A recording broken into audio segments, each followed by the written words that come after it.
Salut à tous et bienvenue dans cette nouvelle vidéo. Aujourd'hui, cette vidéo, c'est un court extrait de l'apéro web de mercredi dernier. Alors si vous souhaitez rejoindre, participer à cet apéro web que nous mettons en place depuis le début du confinement, tous les mercredis à 18h, il y a un lien dans la description pour s'inscrire. N'hésitez pas, il y a une très bonne ambiance, c'est convivial et vous pouvez, ça vous donne l'opportunité de poser des questions autour de la publicité Facebook, du e-commerce, du dropshipping, de la recherche de produits gagnants. Bref, les questions qui vous trottent dans la tête parce que vous vous lancez ou que vous voulez optimiser votre business en ligne, votre e-commerce, n'hésitez pas. Donc le lien est dans les descriptions. Inscrivez-vous et rejoignez-nous tous les mercredis à 18h.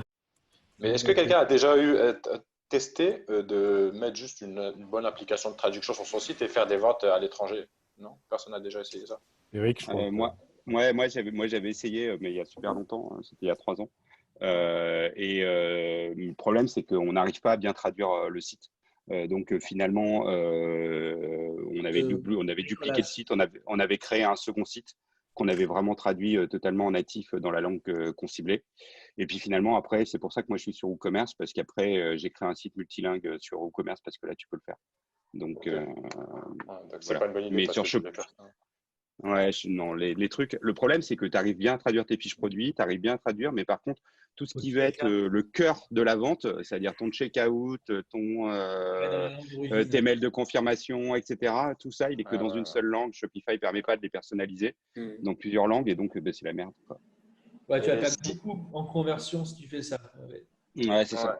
Et cibler des pays, imaginons, je cible l'Allemagne, parce que j'avais essayé avec l'Allemagne en ciblant que la langue française, parce que il y a des francophones dans d'autres pays, et les ROI, c'était vraiment pas terrible. Donc je sais pas si vous Bah, avez déjà essaie déjà. tenté ça. Alors, Il faut moi, que ce soit en anglais aussi. C'est en anglais, quoi, si tu cibles l'Allemagne. j'ai testé en fait sur un shop pour un client.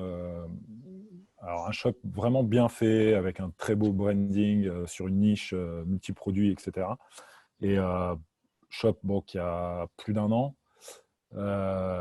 J'ai testé en CBO où j'ai mis la zone euro et le shop en français. Hein. Donc, langue française, devise euro uniquement.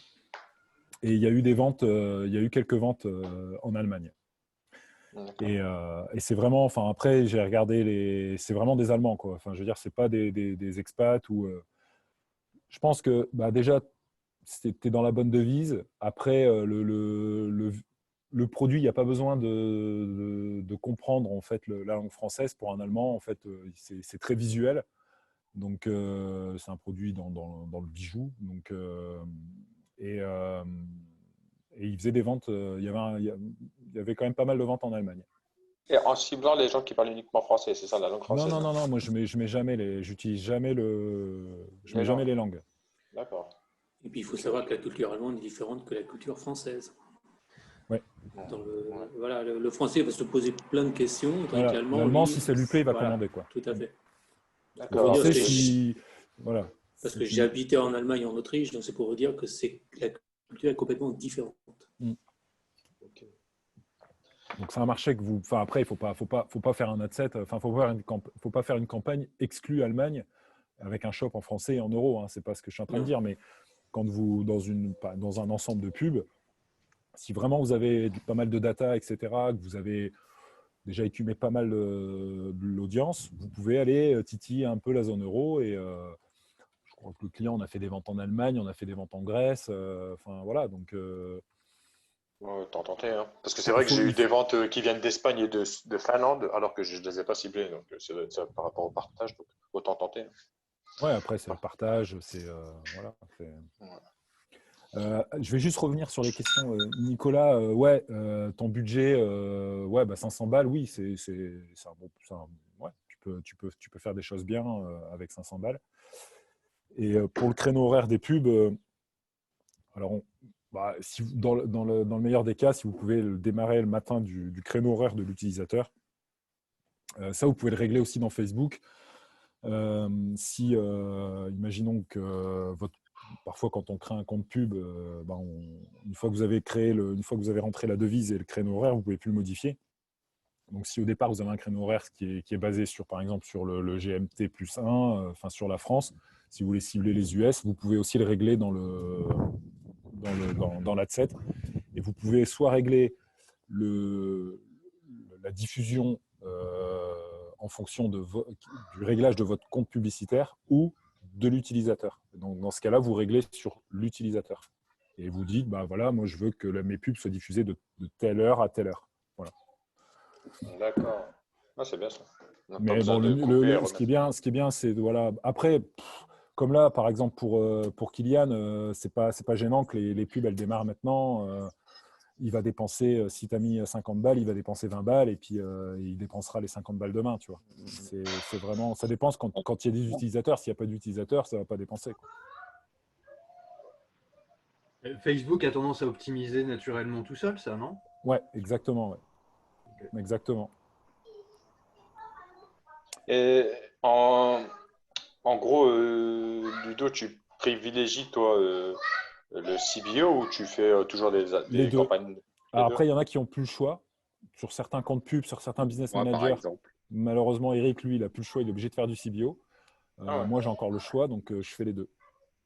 Par contre, j'ai créé un compte publicitaire ce matin et ça y est, sur celui-là, j'avais le choix. J'étais content. Bon, j'ai quand même fait une CBO vu ce que c'était, mais là, j'ai dit, putain, ça y est. Je suis en réunion. Non, là. faites les deux, vraiment. Moi, enfin, voilà, faites les deux. Ils m'ont saoulé avec leur CBO pendant un moment, mais je reviens un peu au CBO parce que il y a de bons résultats aussi. Donc, Surtout n'hésitez pas à tester les en deux. lookalike, c'est pas mal aussi. En lookalike ou retargeting. Alors, moi, ce que je fais, pour tout vous dire, je fais CBO, je fais que des lookalikes. Voilà. Et pour mon retargeting aussi, je fais que du CBO. Et le reste, hors CBO. Tout ce qui est centre d'intérêt, hors CBO. Les lookalikes exclusivement en CBO? Ouais, je l'ai fait qu'en CBO. D'accord. Tu as déjà comparé en normal et en CBO, en fait. J'ai- C'est mieux. Ouais. Donc c'est mieux en CBO. Ouais. Ok. Parce que moi, c'est vrai que mes lookalikes, je les mets en normal et vu que je mettais des règles automatiques, que je voulais pas que, par exemple, ça dépasse 10 euros par achat, mais j'ai pas compris cette Non, règle. mais de toute façon, même les règles et tout, évitez. Enfin, C'est n'importe quoi. évitez tout. Enfin, mettez le minimum de restrictions, minimum voilà. Laissez faire l'algorithme. Aidez-le un petit peu, orientez-le avec des centres d'intérêt ou présentez-lui voilà, des lookalikes dans des CBO avec des audiences voilà, qui ont on va dire la même taille à peu près, quoi, 300 000 utilisateurs près. Et puis voilà. Pour les lookalikes, il faut un minimum de 100 ventes, non? Ouais. Et, Ouais, les on a lookalikes, testé. attendez, même mini, hein. Enfin, attendez, les lookalikes. C'est le minimum, vraiment, ouais. Plus tu auras de vraiment, data, mieux ce sera, quoi. utilisez encore les centres d'intérêt au maximum. Vraiment, misez, enfin, attendez d'avoir beaucoup de data avant d'aller sur les lookalikes. Elles seront beaucoup plus performantes quand vous aurez vraiment voilà, beaucoup de conversions, quoi. Je confirme. Ok. Est-ce que. J'ai une petite question aux initiés aussi. Un compte Facebook qui a été arrêté pendant plusieurs mois, parce que j'entends plusieurs choses à ce sujet-là. Il est OK de le relancer ou vaut mieux le shooter et en refaire un nouveau? Alors, qu'est-ce que tu entends par compte Facebook? Le compte Un pub? compte pub. Un Un compte pub. compte pub? Pardon.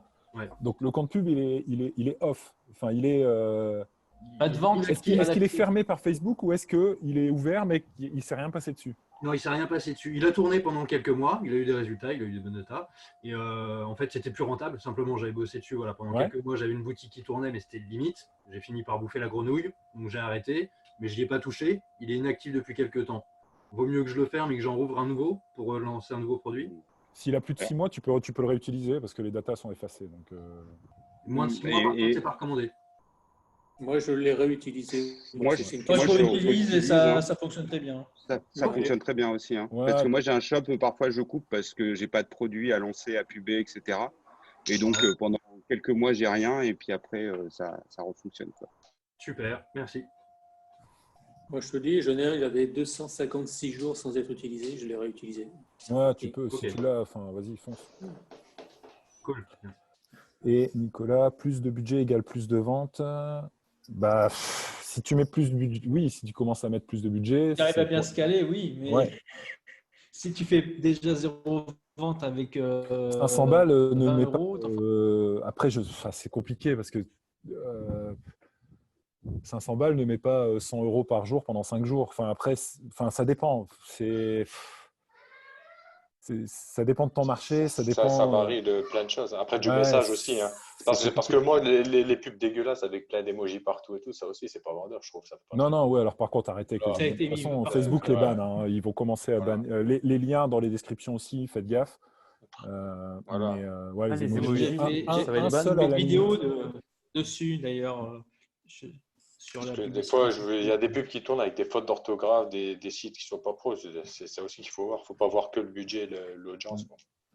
Il faut déjà bien Carrément. optimiser en fait ton site et après bon, tes publicités et de voir que tu as un beau ROAS, que tu arrives à être vraiment rentable pour pouvoir penser déjà à augmenter le budget. Il ne faut pas Si, partir sur un budget, si tu as un, énorme si t'as un budget. budget, D'ailleurs, voilà. tu vas te ramasser, c'est un site de merde ou une pub qui ne va pas ou un produit qui ne va pas.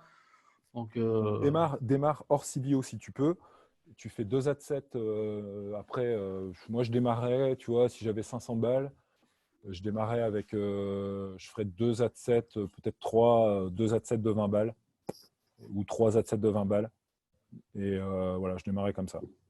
Si j'étais, voilà, En ciblant large, au minimum 1 million. minimum 1 million Pas trop d'audience. large. Après, sur un marché français, c'est voilà, mais après, sur un marché US, 10 millions, ça choque pas, quoi. Donc, ouais, je ferais comme ça. Ah, les Z7, vous conseillez au moins 1 million à peu près. Bah, au moins 600 mini, 600, 700 000, mini. En dessous, ça sert à rien. Moi, c'est vrai que j'essaie de viser quand même le million. Quand même. Le Ouais. million. Là, million. Et adset plusieurs pubs dans le même. Ouais, tu fais une campagne et hors CBO et tu Plusieurs mets 3 créatives. adsets dedans et tu peux mettre sur des petits budgets, tu peux mettre 2 créatifs, ça suffit. Ça sert à rien d'en mettre plus. De toute façon, il t'en choisira toujours une. Et vous conseillez pas du tout CBO par exemple? Pour démarrer, moi, je démarre plus tant que je peux, je démarre plus en On est à CBO. l'ancienne encore. Non, mais je l'ai fait. Mais Avec non, les mais assets. j'ai le meilleur résultat hors CBO, donc j'arrête de démarrer avec des CBO. Je me suis fait chier pendant 6 mois avec le CBO parce qu'à chaque fois, ça devait être OP en septembre, après, ça devait être OP en février, etc. Maintenant, je démarre plus. Plus ça va, plus l'algorithme est quand Mais même là, intelligent. Quoi. Ça s'améliore. Mais c'est pas encore le. Pour le retargeting et le look-like, c'est bien, mais. Parce que justement, la stratégie que je voulais faire, c'était au début, là, je commence en bio, du coup, je crois que c'est ça, pour la stratégie vue de vidéo. Mais ensuite, après, partir sur un bio avec genre 5 intérêts et dépenser 50 euros et mettre un minimum et un maximum. Par exemple, 8-12 euros. Et Chaque comme ça, campagne pour chaque intérêt, ouais, c'est ça, pour chaque adset. Ouais. Et du coup, Donc, tu Ça, voulais- ouais, tu- mais si tu mets déjà des minimums, ça peut être pas mal. Mais... Ok, parce que justement, je trouvais ça bien comme stratégie de se dire au moins j'ai 5 intérêts, je dépense 50 euros, mais entre 8 et 12, et comme ça, il va un peu plus viser ceux qui montent à 12, et ça me permettra Ouais, vite de couper. Tu peux ça fait un tester, peu mais teste moitié après. CBO et moitié. Sur Facebook, il y a pas qu'une stratégie, il y en a plusieurs. Mhm. Donc, après, moi, c'est ce que je fais, mais c'est pas forcément. Voilà, si tu veux démarrer en CBO, teste. Il faut tester de toute façon. C'est Ouais. pas, au pire, voilà, tu auras perdu 100, 150 balles parce que ta CBO fonctionne pas. Bon, bah, après, tu Tu testes nous en hors parles la CBO. semaine prochaine, Kylian, et puis. Pas de si t'as souci, des bien vidéos- sûr. Bien sûr, là justement, ça va tourner pour une semaine. Donc, Non, mais c'est bien que tu aies démarré là, c'est cool. C'est ouais, bien. carrément. Je suis content, vous pouvez voir un Cool, peu ouais, c'est l'évolution. Bah ouais, c'est vrai que Bien. c'est cool. sinon, en offre marketing, c'est quoi vos offres les plus rentables, entre guillemets? Il n'y a pas qu'une offre, mais je sais pas, vous faites quoi le plus? Par exemple, vous êtes plus rentable quand vous balancez un moins 30, un moins 20, un moins 40. Vous avez déjà fait des tests là-dessus ou pas? On est plus trop. Enfin, Ouais. Plus trop plutôt des bundles en fait. Ouais, en fait, je suis Bundle. plus bundle alors, il faut voir, bien sûr, que la rentabilité, c'est la vidéo que j'avais partagée justement et la stratégie que j'emploie actuellement. Alors, de acheter le troisième gratuit au niveau taux de conversion et au niveau de l'achat, ça marche très bien. Faut d'ailleurs, bien sûr, être rentable. Il faut voir au niveau du prix produit. Et comme je l'avais dit dans la vidéo, au niveau du frais de livraison, certains produits, ça coûte le même prix que tu en envoies 1, 2, 3, 4. Donc, que tu renvoies un bundle de 3 produits, par exemple, mais ça te reviendra le même coût au niveau de livraison que si tu n'en envoyais qu'un seul. Donc, tu peux aussi faire plus de profit par rapport à ça. Et en fait, les offres que je fais, c'est souvent en bundle. Enfin, tout dépend des produits aussi, et du volume et tout ça. Mais si vous avez aussi des petits produits, ça peut être bien de pouvoir les faire en bundle avec des offres comme ça, 2 plus 1 gratuit, par exemple. Ça marche très bien, quoi. Voilà, j'espère que ça vous a donné envie de nous rejoindre pour le prochain apéro web de demain soir. Ici, je vous ai donc laissé seulement 20 minutes de vidéo sur les 2 heures d'apéro web qui a eu lieu mercredi dernier. Donc, si vous voulez nous rejoindre, je le rappelle, inscrivez-vous pour le prochain apéro web. Le lien est dans la description. N'oubliez pas aussi de vous abonner à la chaîne YouTube, de mettre un pouce bleu et on se dit à très bientôt. Ciao!